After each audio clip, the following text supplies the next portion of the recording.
So hi friends, నేను మీ ప్రేమార్ట్స్ photography. నేను photography గురించి టిప్స్ అండ్ ఫోటోగ్రఫీ ఎక్స్పీరియన్స్ గురించి నేను చెప్తూ ఉంటాను అనమాట. సో ఈరోజు టాపిక్ వచ్చేసి ఫోటోగ్రాఫర్ కష్టాలు అనమాట.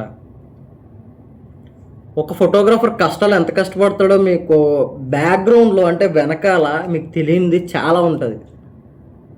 క్లయింట్స్కి తెలియని విషయం ఏంటంటే ఆ బ్యాక్గ్రౌండ్లో ఏం జరుగుతుంది. ఫోటోగ్రాఫర్ బ్యాక్గ్రౌండ్ లైఫ్ చాలా బాగుంటుంది. ఫోటోగ్రాఫర్ది చాలా అంటే చాలా డబ్బులు వస్తాయి.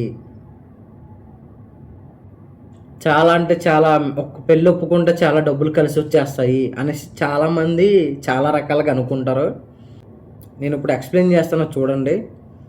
సో విషయం ఏంటంటే ఇది క్లయింట్స్ని విమర్శించడానికి కాదు అండ్ ఫోటోగ్రాఫర్ని విమర్శించడానికి కాదు. సో వీళ్ళిద్దరి మధ్యలో